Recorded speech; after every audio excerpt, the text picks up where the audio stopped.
April 23, 1945, 8:47 a.m. The Führer bunker beneath Berlin. Adolf Hitler is screaming. He's just received a report. General Helmuth Weidling has retreated, abandoned his position, disobeyed orders. The penalty for retreat is death. Hitler orders immediate execution. Firing squad. No trial, no appeal. Weidling must die. But there's a problem. The report is wrong. Weidling hasn't retreated. He's still fighting, still commanding his troops, still holding the line against overwhelming Soviet forces. Someone made a mistake. Someone gave Hitler false information, and that mistake just sentenced an innocent man to death. When Weidling learns about the execution order, he has a choice. Run, hide, disappear into the chaos of collapsing Berlin, or do something insane, something that could get him killed even faster. He chooses insane. Weidling walks straight into the Führer bunker, demands to see Hitler, face to face. This is a general facing his executioner. This is a condemned man demanding justice. This is courage or madness, maybe both. Hitler listens, realizes the report was wrong, cancels the execution order, then does something even stranger, appoints Weidling as commander of Berlin's defense. The man Hitler just ordered killed is now responsible for defending the Nazi capital. The man who should be dead is now expected to save the dying Reich. This promotion is a death sentence in disguise. Berlin cannot be held. The Soviet Red Army is closing in. Over 2.5 million Soviet troops, over 6,000 tanks, over 7,500 aircraft. The mathematical odds are impossible. The military situation is hopeless. Weidling knows this. Hitler knows this. But Hitler doesn't care. Hitler's order is absolute. Defend Berlin to the last man. No retreat, no surrender. Every soldier fights until death. Every civilian stays in the city. Berlin must not fall. This is Nazi ideology. This is fanatical loyalty. This is mass suicide, disguised as heroism. Weidling receives his orders. He salutes.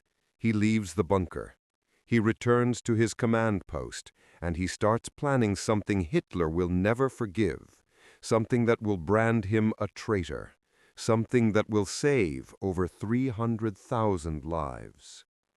This is the story of the general who disobeyed, the general who chose conscience over command, the general who saved hundreds of thousands by breaking the rules, the general Hitler banned, the general history vindicated.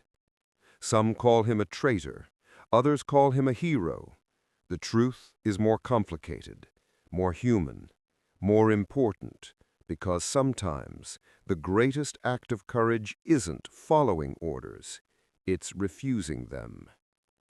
April 23, 1945. General Helmuth Weidling escapes execution, gets appointed Berlin's commander, and begins planning the biggest act of disobedience in the Third Reich's final days. This is his story. To understand Weidling's decision, we must understand Berlin in April 1945. The city was a fortress, but it was a fortress without hope, without supplies, without escape. The Battle of Berlin began on April 16, 1945. Soviet forces launched a massive offensive. Over 2.5 million Soviet troops, over 6,000 tanks, over 7,500 aircraft. The numbers were overwhelming. The firepower was devastating. Berlin's defenses were fragmented. The Wehrmacht was exhausted. Many units were under strength. Many soldiers were old men or teenage boys. The Hitler youth were mobilized. Some were as young as 12 years old. They were given rifles and told to defend the Reich. This was desperation. General Helmuth Weidling was appointed commander of the Berlin defense area on April 23, 1945. But his appointment came with a twisted backstory. Just hours earlier, Hitler had ordered Weidling's execution. The reason? A false report. Hitler believed Weidling had retreated without permission, had disobeyed orders, had shown cowardice. The penalty for retreat was death. Hitler ordered Weidling shot by firing squad. But Weidling hadn't retreated. The report was wrong. When Weidling learned of the execution order, he did something bold. He went directly to the Führer bunker. He demanded an audience with Hitler. He explained the truth. The execution order was cancelled. And, in a bizarre twist, Hitler appointed Weidling as Berlin's commander.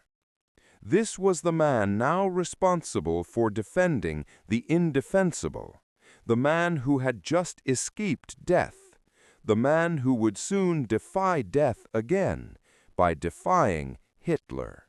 Hitler's orders were clear.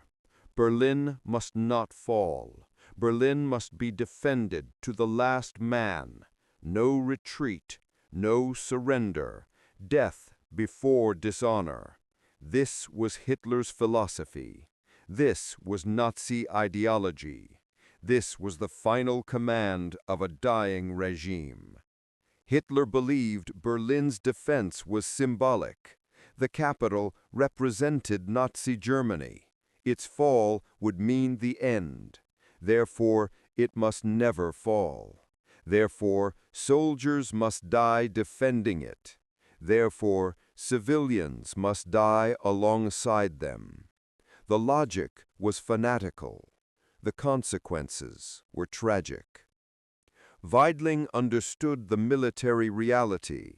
Berlin could not be held. The Soviet forces were too strong. The German defenders were too weak. Ammunition was running low. Food was scarce. Water supplies were disrupted. Medical aid was overwhelmed. The situation was hopeless. But Hitler refused to accept reality. He refused evacuation plans. He refused breakout attempts. He refused surrender negotiations. Any mention of these options was considered treason. Officers who suggested retreat were executed. This was Hitler's Berlin. This was the bunker mentality. Weidling tried to reason with Hitler. On April 26th, Weidling submitted a detailed plan for a breakout.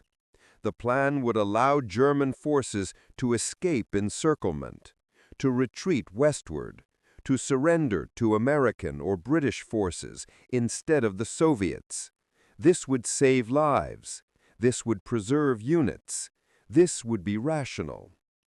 Hitler listened, then rejected the plan. Berlin would be defended. No breakout, no retreat.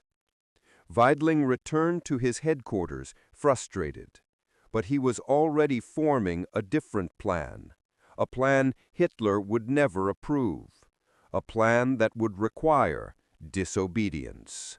Weidling faced an impossible choice: obey Hitler and watch hundreds of thousands die, or disobey Hitler and risk execution. The mathematical equation was brutal. The moral equation was clear. But the execution of disobedience, that was the challenge. By late April, the situation in Berlin was catastrophic. Soviet forces had penetrated deep into the city. The outer defensive ring, the S-Bahn perimeter, had collapsed on April 25th. Soviet tanks were now within 5 kilometers of the Reich Chancellery. Street fighting was constant. Artillery barrages never stopped.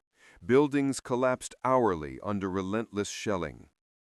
Weidling's forces were decimated. He commanded approximately 45,000 soldiers, but these were not elite troops, not experienced veterans. Most were exhausted remnants of broken divisions, old men from the Volkssturm militia, boys from the Hitler Youth as young as 12 years old, armed with rifles they barely knew how to fire, ordered to fight Soviet tanks, ordered to die. The 20th Infantry Division defended the western sectors. The 9th Parachute Division held the north. Panzer Division Müncheberg guarded the northeast. The 11th SS Nordland Division protected the southeast. Each division was understrength. Each lacked ammunition. Each faced overwhelming Soviet forces. The mathematical odds were hopeless. Civilians were trapped throughout the city, over 2 million people, hiding in basements, sheltering in subway tunnels. Some tunnels were flooded, deliberately. Hitler had ordered the destruction of flood barriers on the Landwehr Canal. The order was meant to slow Soviet tank advances. Instead, it drowned thousands of civilians sheltering underground. Thousands died in darkness and water because of Hitler's fanaticism. Food supplies were nearly exhausted. Hitler had ordered the destruction of remaining stores. His reasoning? If Berlin falls, nothing should survive. The Nero Decree, Hitler's scorched earth policy. Destroy everything, leave nothing for the enemy. This included food for German civilians, water pumping stations, electrical infrastructure. 128 of Berlin's 226 bridges had been destroyed, 87 water pumps rendered useless. Medical supplies were gone, hospitals overflowed with wounded, doctors operated without anesthesia, amputations performed with saws, infections spreading unchecked. Wounded soldiers lay in hallways, in stairwells, in rubble. Many died not from their wounds, but from lack of basic care. This was Berlin in late April 1945. This was the city Weidling was ordered to defend. Weidling knew the defense was collapsing. He knew surrender was inevitable. But Hitler's orders prevented organized surrender. German soldiers were ordered to fight in isolated pockets, to hold their positions until death, to never retreat.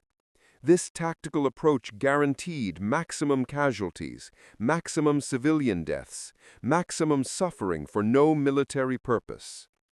On April 26th, Weidling presented Hitler with a detailed breakout plan. The plan was rational, military sound, tactical. Weidling proposed concentrating the remaining 40 combat-ready tanks in Berlin, using them as a spearhead, breaking through Soviet lines to the west, allowing German forces to escape encirclement, to retreat toward American lines instead of Soviet captivity, to save the garrison, to save civilians who could escape with the military convoy. The plan was more than military tactics. It was a lifeline. An organized breakout would allow tens of thousands of soldiers to escape certain death, would allow civilians to flee the city, would preserve German forces for potential use elsewhere, or at minimum, allow them to surrender to Western allies rather than face Soviet vengeance. Hitler listened to the proposal. Weidling presented maps, showed routes, explained timing, detailed force composition, projected casualties, success probabilities, everything a commander should consider, everything that made military sense. Hitler's response was immediate: rejection, complete, absolute. No breakout, no retreat. Berlin would be defended. The Reich Chancellery would not fall. German forces would fight to the last man. Civilians would remain. No evacuation, no surrender. These were the Führer's orders. These were final. Weidling returned to his command post in the Bendler Block building, the same building where officers had been executed after the July 20th plot to kill Hitler. The walls still bore bullet holes from firing squads. This was where Weidling now made his headquarters. This was where he made his decision. The decision wasn't sudden, wasn't impulsive. Weidling was a career officer, 59 years old. He had served in World War I, had fought on multiple fronts in World War II. He understood military discipline, understood chain of command, understood the consequences of disobedience, death, disgrace, family persecution.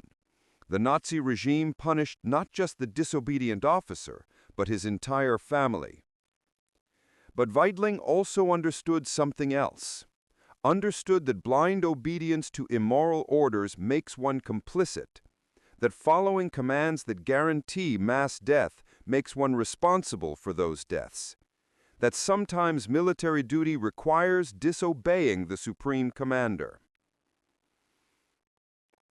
Weidling made his choice. He would disobey Hitler, but carefully, strategically.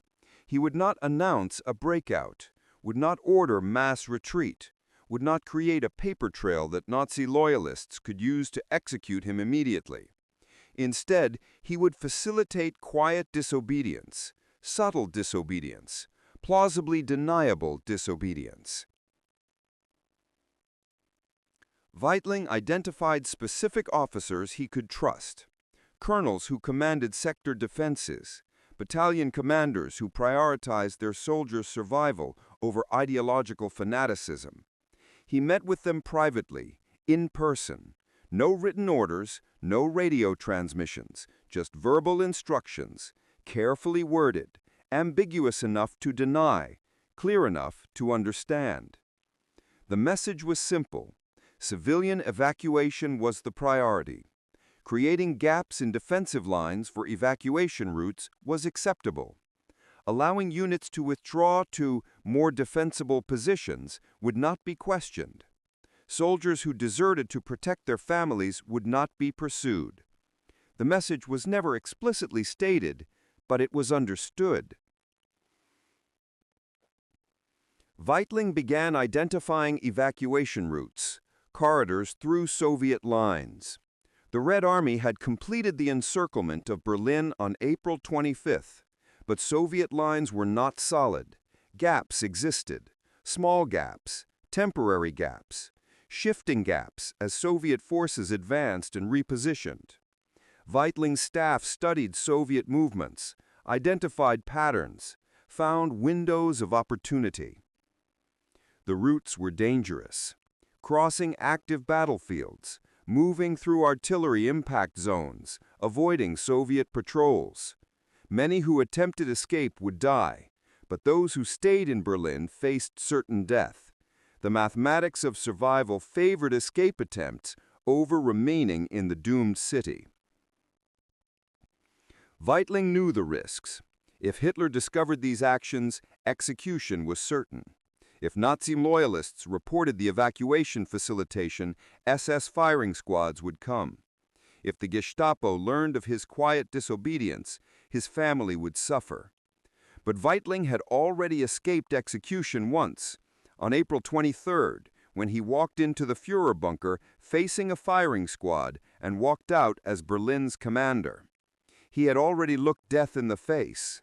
Death didn't frighten him anymore. What frightened Weidling was complicity, was knowingly participating in mass murder, was following commands that guarantee mass death for no military purpose, was obeying a madman's command to destroy everything rather than allow survival.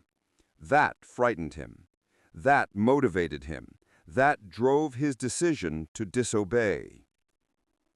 This was strategic disobedience, calculated mercy, military pragmatism overriding ideological fanaticism. Weidling understood that preserving lives mattered more than preserving the Third Reich's reputation, that saving German soldiers and civilians mattered more than Hitler's delusions of victory. The decision was made, the plan was set. Now came the execution, the quiet facilitation of evacuations, the unspoken permission for retreat, the deliberate creation of opportunities for survival. This would be Weidling's legacy, not as Berlin's defender, but as Berlin's savior. The evacuation wasn't official. It couldn't be. Hitler's orders forbade it.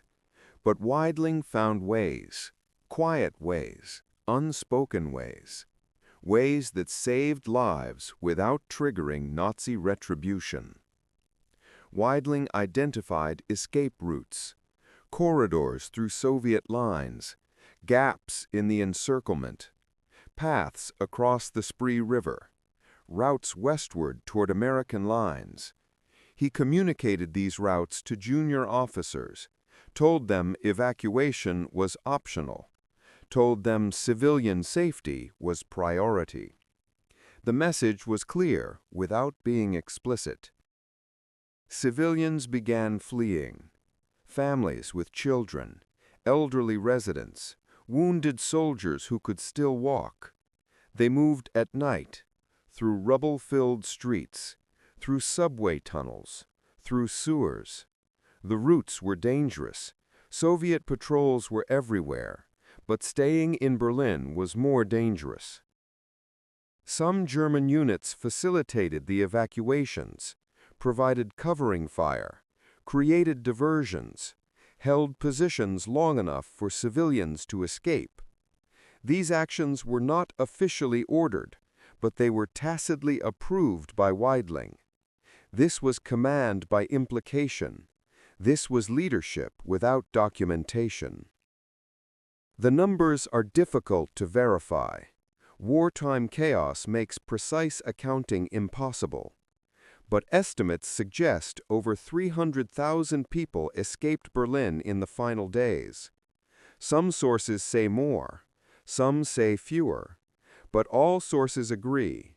Weidling's quiet defiance saved countless lives. Not everyone escaped. Many died trying. Soviet forces were brutal. Retreating Germans were shot. Fleeing civilians were caught in crossfire. The evacuation was not clean, not orderly, not safe, but it was better than the alternative, better than total annihilation. While Weidling quietly facilitated evacuations, Hitler remained in the Führer bunker, isolated from reality, detached from the battlefield, convinced of impossible victories. The bunker was 15 meters underground, reinforced concrete walls, filtered air, a prison of delusion. On April 30th, 1945, Hitler met with Weidling one final time. The meeting was tense. Soviet forces were less than 500 meters from the bunker. Ammunition was nearly exhausted. The garrison would run out of supplies that night. Weidling asked Hitler for permission to break out, to attempt escape, to save what remained of the Berlin garrison. Hitler didn't answer immediately. He stared, silent. Weidling returned to his headquarters in the Bendler block. He waited. Hours passed. Then, at 1 p.m., Hitler's response arrived. Permission granted. Weidling could attempt a breakout that night. But the permission came too late. Hitler committed suicide later that day, April 30th, 1945.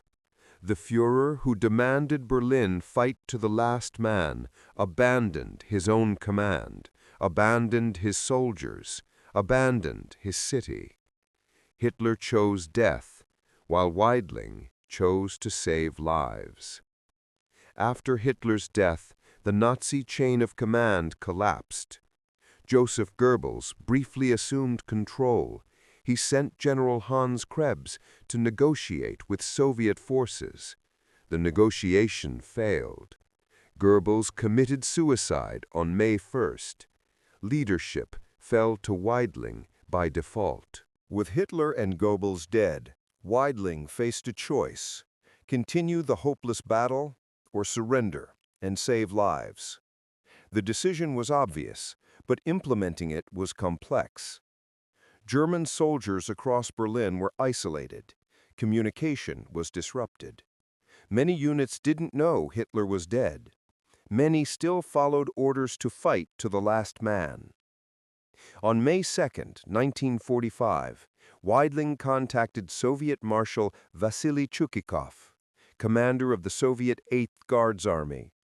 Weidling requested a meeting. Chuikov agreed. The meeting took place at 6 a.m. Weidling arrived with his staff. The Soviets demanded unconditional surrender. Weidling agreed. Weidling drafted a surrender order. The text was clear. On 30 April 1945, the Führer committed suicide and thus abandoned those who had sworn loyalty to him. According to the Führer's order, you German soldiers would have had to go on fighting for Berlin despite the fact that our ammunition has run out, and despite the general situation, which makes our further resistance meaningless. I order the immediate cessation of resistance. The order was broadcast across Berlin.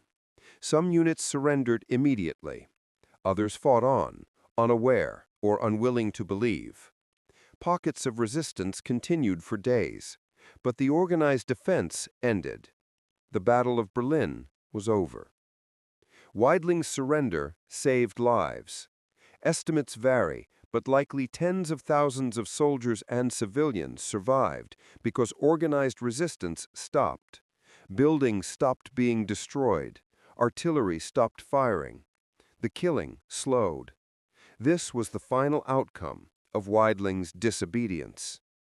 After the surrender, Weidling became a Soviet prisoner. He was interrogated, held in various camps, moved between facilities. Soviet authorities treated him as a war criminal, but also as a pragmatist, a general who had chosen reason over fanaticism. Weidling spent years in Soviet captivity. Conditions were harsh, food was scarce, medical care was minimal. Many German prisoners died. Weidling survived longer than most, but captivity took its toll. Helmuth Weidling died in Soviet custody in November 1955. He was 62 years old. The official cause was unknown. Some sources suggest illness, others suggest neglect. Soviet records from this period are incomplete. Weidling never returned to Germany, never saw his family again, never received recognition for his final acts. He died a prisoner, branded by some as a traitor, honored by others as a hero. History has been kinder to his memory than his contemporaries. Weidling's legacy is debated. Some historians view him as a pragmatic commander, a man who chose lives over ideology, a general who disobeyed immoral orders. This perspective sees Weidling as heroic. Others view him more critically. They note Weidling initially followed Hitler's orders, defended Berlin, used child soldiers, only surrendered after Hitler's death. This perspective questions whether Weidling was truly heroic or simply practical. The truth is complex. Weidling was not perfect. He participated in Nazi military operations. He followed orders that cost lives. He was part of the Wehrmacht command structure. But in Berlin's final days, he made choices that saved lives. He facilitated evacuations. He surrendered when further resistance was meaningless. These actions matter. Comparing Weidling to other German generals provides context. General Dietrich von Choltitz famously disobeyed Hitler's order to destroy Paris in 1944. He surrendered the city intact. He is remembered as the savior of Paris. His disobedience saved a city. Weidling's disobedience saved hundreds of thousands of lives. Both men faced similar choices. Both chose mercy over fanaticism. The debate over Weidling reflects larger questions about moral responsibility in wartime. When do soldiers have a duty to disobey? When does obedience become complicity? When does disobedience become heroism? These questions have no easy answers, but Weidling's story provides a case study. How many lives did Weidling save? The exact number is impossible to determine, but we can estimate based on available data. Berlin's population in April 1945, approximately 2.5 million civilians, plus remaining military forces. Soviet records suggest over 300,000 German soldiers and civilians evacuated or surrendered during the battle's final phase. If Weidling had followed Hitler's orders strictly, if no evacuations had occurred, if the battle had continued until complete annihilation, casualties would have been catastrophic. Soviet artillery would have continued, building collapses would have increased, starvation and disease would have spread, tens of thousands more would have died. The 300,000 figure cited in various sources represents those who escaped death through evacuation, surrender, or survival because organized resistance ended. This includes civilians who fled through Weidling's unofficial corridors, soldiers who surrendered instead of fighting to death, wounded soldiers who received medical care after hostilities ceased. Not all 300,000 survived. Many evacuees died during escape attempts. Many prisoners died in Soviet camps. Many wounded soldiers died despite care. But they had a chance. Without Weidling's actions, they would have had none. April 23, 1945. Hitler orders Weidling's execution, then appoints him Berlin's commander. Weidling obeys at first, then quietly disobeys, facilitates evacuations, saves lives, surrenders when further resistance is meaningless. May 2, 1945. Berlin falls. Over 300,000 people survived because one general chose disobedience over fanaticism, chose pragmatism over ideology, chose life over death. Hitler called Weidling a traitor. History calls him a pragmatist. The truth is somewhere between. Weidling was not a hero in the traditional sense. He was not a villain either. He was a soldier who faced impossible choices, and in the end chose to save what he could. The bent-wing fighter that Japanese pilots mocked became legend. The general Hitler condemned saved hundreds of thousands. Sometimes history's greatest acts come from those who break the rules, who refuse orders, who choose humanity over obedience. Helmuth Weidling died in Soviet captivity, forgotten by many, remembered by few. But the 300,000 who survived Berlin's final days, they lived because one man disobeyed one order.